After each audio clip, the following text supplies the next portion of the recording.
어머님, 솔직히 저 정말 서운해요. 다짜고짜 찾아와서 뭐가 그렇게 서운하니? 저희는 손주도 안 봐주시고, 여행도 안 껴주시고, 집도 형님네만 사주시고. 저희만 차별하시는 거 아니에요? 형님네만 자식이고 저희는 자식도 아니에요? 하윤아, 내가 남처럼 지내고 싶다고 할 땐 언제고?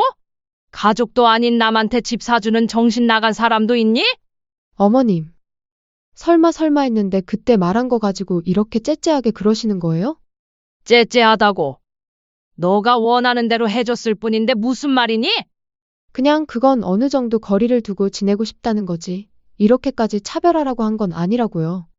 그거 참 편리한 말이다.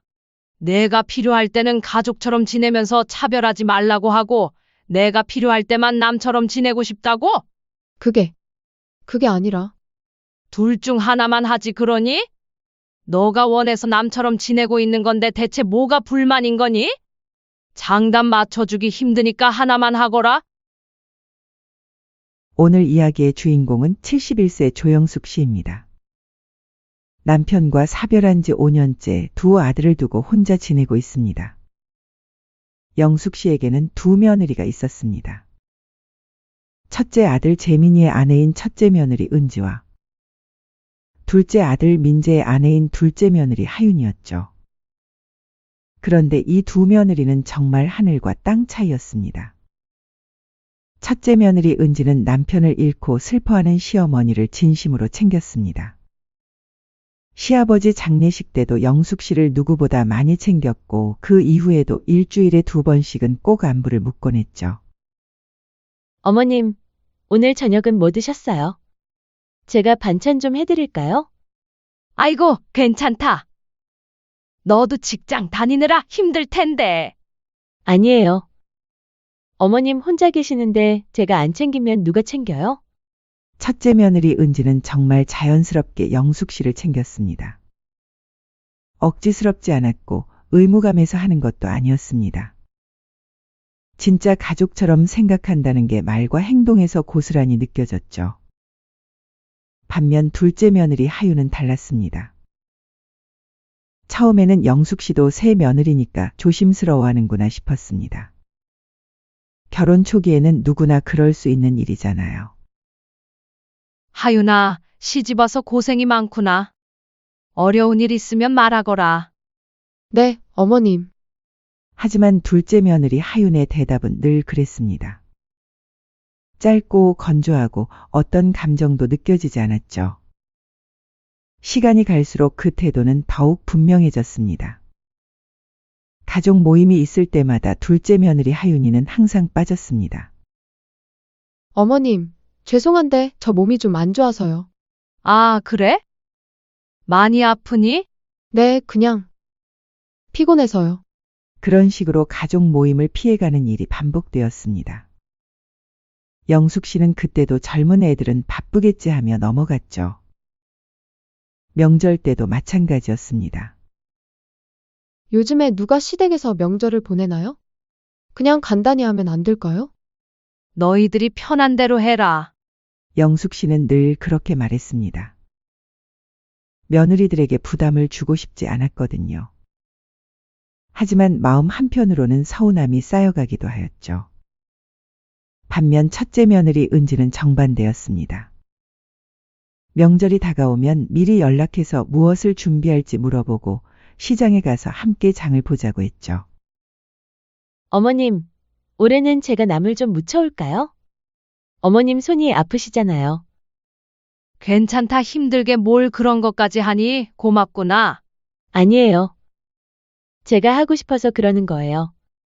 어머님이 해주시는 나물이 너무 맛있어서 배우고 싶거든요. 첫째 며느리 은지와 둘째 며느리 하윤. 같은 며느리인데도 이렇게 다를 수가 있나 싶었습니다. 결정적인 사건은 작년 영숙 씨의 칠순 생일이었습니다. 큰아들 재민이 미리 상의했습니다. 엄마, 칠수는 좀 제대로 해드리고 싶어요. 호텔에서 작게라도 가족들끼리 모여서요. 괜찮다. 늙은 게 뭐 자랑이라고 돈이나 들지. 그냥 집에서 간단히 하자. 아니에요. 엄마 칠순인데 그럴 순 없죠. 은지도 그러자고 하더라고요. 첫째 며느리 은지도 적극적이었습니다. 어머님, 이번엔 정말 예쁘게 해드리고 싶어요. 사진도 많이 찍고요. 그런데 며칠 후 둘째 아들 민재가 둘째 며느리 하윤과 함께 찾아왔습니다. 둘째 며느리 하윤의 표정이 영 좋지 않았죠. 어머님, 둘째 며느리 하윤이 입을 열었습니다. 저 그날은 시간이 좀 안 될 것 같아서 죄송하지만 다음에 찾아뵐게요. 하윤아, 나 조금은 서운하구나. 다른 날도 아니고 내 칠순날 가족끼리 함께 했으면 하는데 시간 좀 비워주면 안 될까? 저 솔직히 말씀드릴게요. 영숙 씨는 뭔가 안 좋은 예감이 들었습니다. 어머님 칠순을 왜 제가 챙겨야 하죠? 그 말에 영숙 씨는 잠시 말문이 막혔습니다. 저 좀 냅둬주세요. 남편은 보내드릴게요. 저는 그냥 남이잖아요. 하윤아, 그게 무슨 말이니? 어머님, 저도 제 인생이 있어요. 시댁 행사까지 신경 쓸 여유가 없다고요. 진짜 부담스러워요. 서운하실 거 알지만 이렇게 단도직입적으로 말씀 안 드리면 눈치 없이 계속 저 부르실 것 같아서 어쩔 수 없이 말씀드려요. 어차피 남인데 가족인 척하는 게 더 이상하지 않나요? 영숙 씨는 그 순간을 평생 잊을 수 없었습니다. 둘째 며느리 하윤의 차가운 눈빛, 무표정한 얼굴, 그리고 남이라는 단어. 그래, 알겠다. 너는 시댁을 가족이 아니라 생각하는구나. 괜찮다.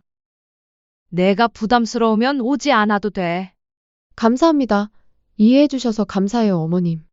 둘째 며느리 하윤은 그렇게 말하고는 민재와 함께 나갔습니다.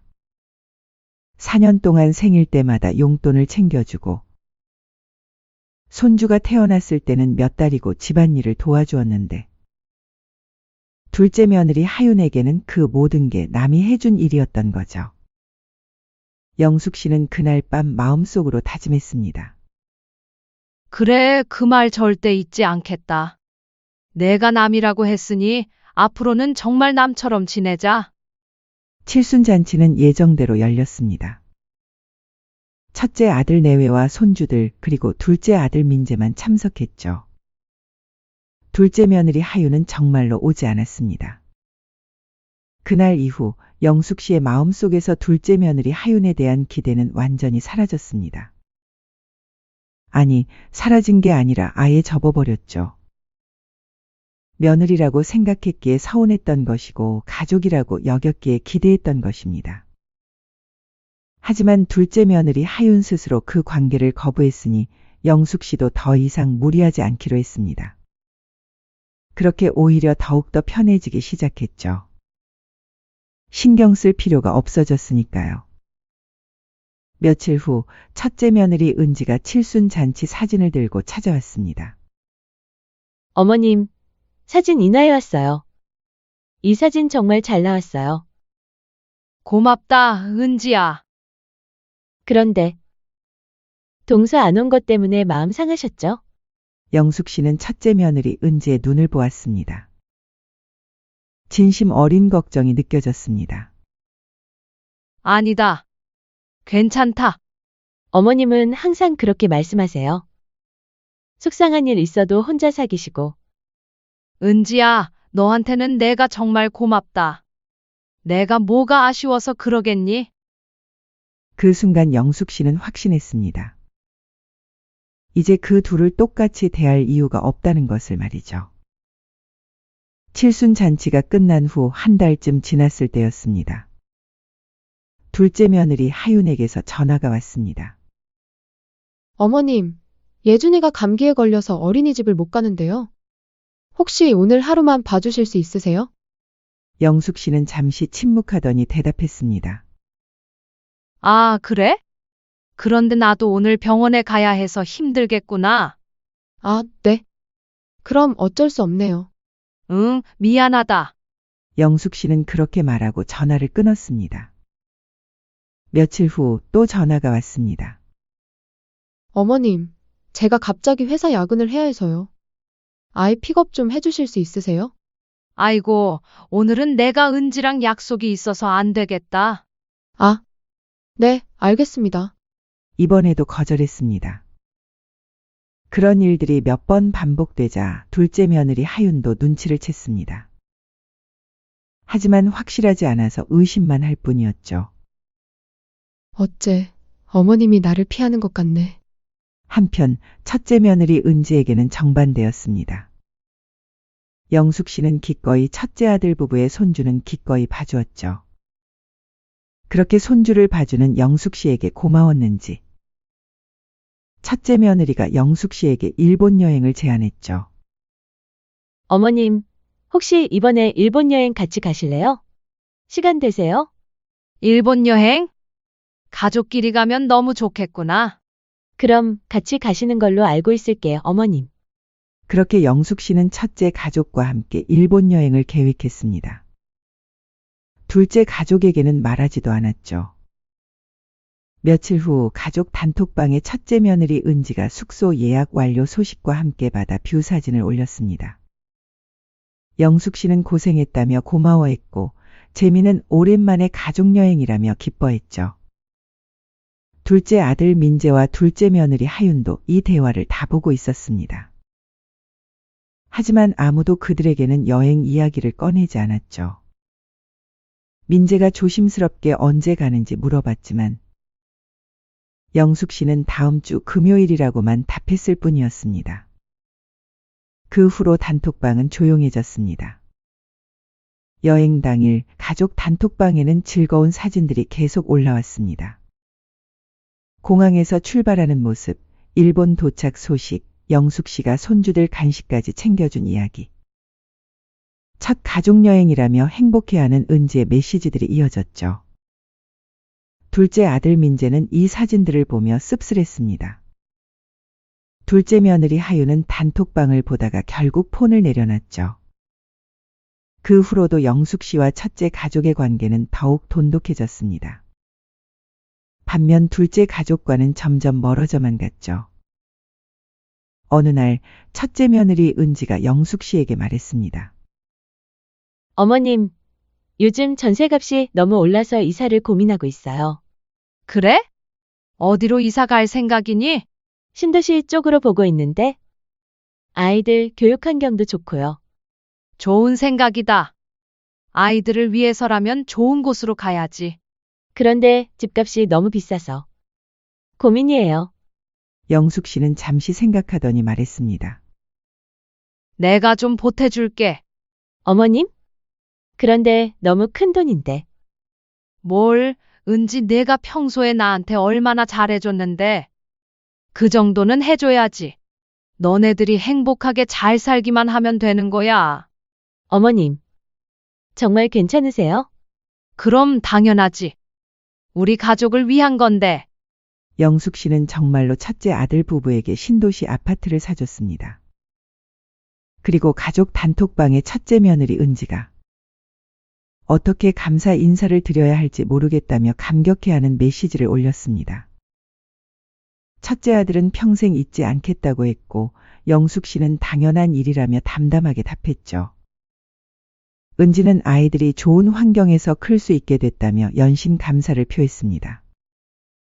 둘째 아들 부부는 이 대화를 보며 충격을 받았습니다. 한참 후에 민재가 조심스럽게 형한테 집 사주신 거 맞냐고 물어봤지만 영숙 씨는 그렇다고만 답했을 뿐이었습니다. 그게 전부였습니다.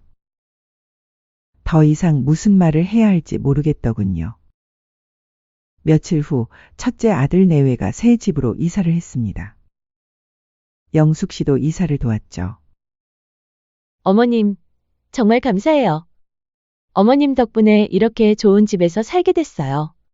뭘 당연한 일이야. 어머님, 집들이 언제 할까요? 내가 편한 때 해라. 네, 그럼 다음 주말에 할게요. 그리고 가족 단톡방에 집들이 소식이 올라왔습니다. 은지는 다음 주 토요일에 집들이를 한다며 영숙 씨를 먼저 초대했고 재미는 어머니가 사주신 집에서 하는 첫 집들이라며 감격했죠. 첫째 며느리는 영숙 씨와 함께해서 더 의미 있다고 말했습니다. 둘째 부부는 이 대화를 보며 자신들도 초대받기를 기다렸습니다. 하지만 아무도 그들을 언급하지 않았죠. 결국 민재가 조심스럽게 자신들도 집들이에 가겠다고 했지만 영숙 씨는 가족끼리만 하기로 했다고 답했습니다. 그날 밤 둘째 며느리 하윤이는 민재에게 말했습니다. 요즘 어머님이 우리를 좀 멀리 하시는 것 같지 않아? 이게 말이 돼. 형님네만 자식이고 우리는 자식도 아니라 이거야? 왜 자식을 차별하시는 건지 도통 이해가 안 되네? 그렇게 집들이가 끝난 지 며칠 후였습니다. 어느 날 오후 영숙 씨가 집에서 TV를 보고 있는데 초인종이 울렸습니다. 문을 열어보니 둘째 며느리 하윤이 서 있었죠. 어머님, 안녕하세요. 하윤아, 웬일로 왔니? 둘째 며느리 하윤은 어색하게 웃으며 집 안으로 들어왔습니다. 요즘 어머님이랑 너무 멀어진 것 같아서요. 그래서 인사드리러 왔어요. 영숙 씨는 그저 고개만 끄덕였습니다. 둘째 며느리 하윤은 잠시 주위를 둘러보더니 입을 열었습니다. 어머님, 그나저나. 저희는 집 언제 사주실 거예요? 영숙 씨는 하윤을 빤히 쳐다봤습니다. 응, 내가 언제 너네한테 집 사준다고 약속했었니? 아니요, 그건 아닌데요. 형님네는 집 사주셔서 저희도 언제 사주시려나 했죠? 둘째 며느리 하윤은 뻔뻔하게 말했습니다. 영숙 씨는 차분하게 대답했습니다. 일 없다. 너네 지금 살고 있는 집도 넉넉하지 않니? 그 말에 둘째 며느리 하윤의 얼굴이 변했습니다. 어머님, 솔직히 저 정말 서운해요. 서운해? 다짜고짜 찾아와서 뭐가 그렇게 서운하니? 저희는 손주도 안 봐주시고, 여행도 안 껴주시고, 집도 형님네만 사주시고. 저희만 차별하시는 거 아니에요? 형님네만 자식이고 저희는 자식도 아니에요? 영숙 씨는 여전히 침착했습니다. 하윤아, 내가 남처럼 지내고 싶다고 할 땐 언제고? 네? 그게 무슨 말이에요? 가족도 아닌 남한테 집 사주는 정신 나간 사람도 있니? 둘째 며느리 하윤의 얼굴이 빨개졌습니다. 어머님. 설마 했는데 그때 말한 거 가지고 이렇게 째째하게 그러시는 거예요? 째째하다고. 너가 원하는 대로 해줬을 뿐인데 무슨 말이니? 그냥 그건 어느 정도 거리를 두고 지내고 싶다는 거지. 이렇게까지 차별하라고 한 건 아니라고요. 영숙 씨가 웃었습니다. 그거 참 편리한 말이다. 내가 필요할 때는 가족처럼 지내면서 차별하지 말라고 하고, 내가 필요할 때만 남처럼 지내고 싶다고? 둘째 며느리 하윤은 당황했습니다. 그게 아니라. 둘 중 하나만 하지 그러니? 어머님, 그때는 제가 너무 힘들어서. 힘들어서 시어머니를 남이라고 해? 너가 원해서 남처럼 지내고 있는 건데 대체 뭐가 불만인 거니? 어머님, 그래도 이렇게까지 하실 거예요? 저희도 자식인데요. 이건 진짜 아니잖아요. 한 번 말 실수했다고 평생 이렇게 하실 거예요? 말실수라니 하윤아, 그게 내 진심이었잖아. 말뿐만 아니고 매번 행사 때마다 바쁘다는 핑계로 안 오고, 심지어 내 칠순 때마저도 그렇게 거리를 두었으면서, 그게 어떻게 말실수뿐인 거니? 둘째 며느리는 순간 말문이 막혔습니다. 이번 기회에 평소에 나한테 어떻게 했는지 생각해봐라. 저 나름대로 최선을 다했는데요. 최선? 가족 모임도 제대로 안 나오고 명절도 싫어하면서? 그렇다고 이렇게까지 할 거예요? 하윤아, 솔직히 말해봐. 내가 지금 여기 온 이유가 뭐야? 어머님이랑 가까워지고 싶어서요. 정말? 언제부터? 둘째 며느리는 당황했습니다. 그게 혹시 내가 첫째한테 집 사준 걸 보고 나서부터 아니야? 하윤의 얼굴이 새빨개졌습니다. 아니에요. 하윤아, 거짓말하지 말거라. 사람이 진실되게 살아야지. 너가 거짓말하고 있다는 거 얼굴에 다 쓰여 있다. 어머님. 아무리 그래도 이렇게까지 하시는 건 너무해요. 제가 행사 참석 안 한 것 때문에 집도 안 해주신다고요? 그것도 형님네는 해줬으면서? 하윤아, 그럼 내가 지금까지 나한테 진심으로 잘한 적이 있나? 둘째 며느리 하윤은 대답할 수 없었습니다. 하윤아, 은지를 봐라. 얘는 나한테 어떻게 하는지. 은지 언니는 그냥 성격이 그런 거 아니에요? 성격? 하윤아, 은지는 나를 진짜 가족으로 생각해. 그래도 예전에는 최대한 차별 없이 둘 다 잘 대해주고 가족처럼 지내고 싶었다. 그런데 너가 먼저 남남처럼 지내자고 했잖니? 사람은 자기가 한 말에 책임을 져야 해. 둘째 며느리 하윤이 울먹였습니다. 어머님, 너무해요. 내가 너무해? 하윤아, 누가 먼저 선을 그었는지 생각해봐라. 집 아들 생각하지 말고 마음부터 바꿔라. 하지만 이미 늦었어. 어머님, 진짜 가족이 되고 싶었다면 그때 사과했어야지. 지금 와서 하는 건 그냥 욕심이야. 머리에 계산기 굴러가는 소리 다 들리니까 그만 포기하고 가거라. 둘째 며느리 하윤은 결국 아무것도 얻지 못하고 집을 나섰습니다. 그날 이후 영숙 씨는 더욱 확신했습니다. 자신의 선택이 옳았다는 것을. 사람은 결국 본색이 드러난다는 것을. 그리고 말에는 책임이 따른다는 것을 말이죠. 그날 이후 둘째 며느리 하윤은 완전히 조용해졌습니다. 더 이상 부탁 전화도 걸어오지 않고 집에 찾아오지도 않았죠. 한편 첫째 며느리 은지와의 관계는 더욱 돈독해졌습니다. 첫째 며느리 은지는 자주 찾아와서 영숙 씨를 돌봤습니다. 자연스럽고 편안하게 말이죠. 여름이 지나고 가을이 왔습니다. 영숙 씨와 첫째 가족은 단풍 구경도 함께 다녀오고 아이들 운동회에도 함께 갔습니다. 할머니, 저 1등 했어요. 그래? 우리 손주가 최고네. 영숙 씨는 손주들과 즐거운 시간을 보냈습니다. 겨울이 되었습니다. 영숙 씨는 은지와 함께 김장도 담그고 연말 가족 모임도 가졌죠. 물론 첫째 가족들과만요. 그렇게 1년이 흘렀습니다. 이제 영숙 씨의 생일이 다가왔습니다. 71번째 생일이었죠. 첫째 며느리 은지는 한 달 전부터 준비를 시작했습니다. 어머님, 올해 생신은 어떻게 할까요? 맛있는 거 해드릴게요. 은지야, 뭘 그렇게까지. 어머님 생신인데 당연한 거죠. 은지는 정성껏 음식을 준비했고 영숙 씨가 좋아하는 꽃다발도 주문했습니다. 생일 당날 첫째 가족이 모두 모여 따뜻한 생일상을 차렸습니다. 할머니, 생일 축하해요. 손주들이 영숙 씨를 안으며 인사했습니다. 어머님, 건강하게 오래오래 사세요. 은지도 영숙 씨의 손을 꼭 잡으며 말했습니다. 저녁을 먹고 있을 때였습니다. 초인종이 울렸죠. 문을 열어보니 둘째 아들 민재와 둘째 며느리 하윤 그리고 손주 예준이가 서 있었습니다. 하윤의 손에는 작은 케이크가 들려 있었죠. 어머님, 생신 축하드려요. 하윤은 고개를 숙이며 조심스럽게 말했습니다. 1년 만에 보는 하윤의 모습이 많이 달라 보였습니다. 영숙 씨는 잠시 그들을 바라봤습니다. 들어와라. 하윤은 영숙 씨 앞에 조심스럽게 케이크를 내려놓았습니다. 어머님, 늦었지만 생신 축하드려요. 그리고 정말 죄송해요. 하윤의 목소리는 떨리고 있었습니다. 고맙다. 그날 저녁 가족들이 모두 돌아간 후 영숙 씨는 혼자 남은 케이크를 바라봤습니다. 작은 케이크였지만 정성스럽게 고른 티가 났습니다. 그 후로 조금씩 변화가 보이기 시작했습니다. 며칠 후 하윤이 영숙 씨 집 앞에 반찬을 놓고 갔습니다. 메모도 함께 있었죠.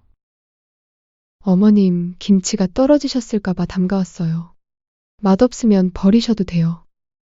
영숙 씨는 그 반찬을 맛봐봤습니다. 1년 전보다 훨씬 정성스럽게 만든 티가 났습니다. 일주일 후 또 반찬이 왔습니다. 이번에는 영숙 씨가 좋아하는 나물이었죠. 어머님, 시장에서 좋은 나물이 나와서 무쳐왔어요. 어머님 입맛에 맞을지 모르겠네요. 영숙 씨는 그 나물을 먹으며 생각에 잠겼습니다. 한 달이 더 지났습니다. 하윤은 꾸준히 반찬을 가져다 놓았지만 직접 얼굴을 보이지는 않았습니다. 마치 영숙 씨의 눈치를 보는 것 같았죠. 어느 날 영숙 씨가 감기에 걸렸습니다. 며칠 동안 몸살이 심해서 움직이기 힘들었죠. 그때 둘째 아들 민재에게 전화가 걸려왔습니다. 엄마 괜찮으세요? 응, 감기 좀 걸렸어. 걱정하지 말거라. 하윤이가 죽 끓여서 보내달라고 하는데 가져다 드릴까요? 영숙 씨는 잠시 망설이다가 고개를 끄덕였습니다. 그럼 고맙다고 전해라. 30분 후 민재가 따뜻한 죽을 가져왔습니다. 하윤이가 어머니 좋아하시는 전복죽으로 끓였대요. 영숙 씨는 그 죽을 먹으며 복잡한 심정이었습니다. 1년 전에 하윤이라면 이렇게까지 하지 않았을 텐데. 며칠 후 영숙 씨가 회복되자 하윤이 조심스럽게 안부 인사를 보내왔습니다. 어머님, 몸은 좀 어떠세요? 죽이 입에 맞으셨는지 모르겠네요. 무리하지 마시고 푹 쉬세요. 그런 어느 날 영숙 씨는 혼자 생각에 잠겼습니다. 하윤이가 1년 동안 많이 바뀌긴 했네. 반찬도 꾸준히 갖다 주고, 안부도 묻고, 아픈 것도 챙겨주고. 1년 전 같으면 이런 건 꿈도 못 꿨을 텐데. 하지만 영숙 씨의 마음 한구석에는 여전히 의심이 남아 있었습니다. 진짜 변한 걸까? 아니면 또 뭔가 바라는 게 있는 걸까? 그때 남처럼 지내고 싶다. 던 하윤의 말이 떠올랐습니다. 그 차가운 목소리와 표정까지. 사람이 1년 만에 그렇게 변할 수 있나? 며칠 후 둘째 아들 민재가 또 찾아왔습니다. 어머니, 하윤이가 정말 많이 반성하고 있어요. 그래? 네, 1년 동안 정말 많이 생각했다고. 어머니한테 어떻게 사과해야 할지 모르겠다고 해요. 영숙 씨는 가만히 민재를 바라봤습니다. 민재야, 하윤이가 정말 변했다고 생각하니? 네, 확실히 1년 전과는 달라요. 어머니 얘기도 자주 하고 그때 일을 정말 후회한다고. 그래? 엄마, 한 번만 더 기회를 주시면 안 될까요? 영숙 씨는 한참을 생각했습니다. 1년이라는 시간이 사람을 변화시킬 수 있을까? 하윤이 요즘 보이는 모습이 진심일까? 아니면 또 다른 계산일까? 그날 밤 영숙 씨는 잠이 오지 않았습니다. 창밖을 바라보며 깊은 고민에 빠졌죠. 은지는 처음부터 진심이었어. 5년 동안 한결같이. 하지만 하윤이는 1년 만에 변했다고 하네. 받아들여야 할까? 아니면 계속 선을 그어야 할까? 영숙 씨의 마음속에서는 두 가지 생각이 맞서고 있었습니다. 한편으로는 1년 동안 꾸준히 노력했으니 라는 마음이 있었고, 다른 한편으로는 그래도 그때 상처가 너무 컸어 라는 생각이 있었습니다. 늦었지만 그래도 가족인데 하지만 한번 금이 간 마음이 쉽게 회복될까? 영숙 씨는 여전히 고민 중이었습니다. 둘째 며느리 하윤을 다시 받아들여야 할지 아니면 지금처럼 거리를 두고 지내야 할지. 그 답은 아직 정해지지 않았습니다. 다만 한 가지는 확실했습니다. 마음이라는 것은 한번 금이 가면 원래대로 돌아가기 어렵다는 것. 그리고 진짜 가족이 되는 것은 말로 되는 게 아니라 긴 시간과 꾸준한 정성으로 만들어지는 것이라는 것 말입니다. 영숙 씨의 고민은 계속되고 있었습니다. 말 한마디로 천냥 빚을 갚는다. 는 속담이 있습니다. 하지만 때로는 말 한마디가 천냥 빚을 만들기도 하죠. 작은 며느리 하윤이가 내뱉은 남처럼 지내고 싶다. 는 한마디는 그동안 쌓아온 관계를 한순간에 무너뜨렸습니다. 여러분이 영숙 씨 입장이라면 어떻게 하실 건가요? 용서를 해주고 기다려 주실 건가요? 아니면 사람은 변하지 않는다며 용서하지 않으실 건가요? 여러분의 경험과 의견을 댓글로 남겨주세요. 사연은 여기까지입니다. 인생의 흔적을 시청해주신 여러분 감사드리며 끝으로 구독과 좋아요 한 번씩 부탁드립니다. 감사합니다.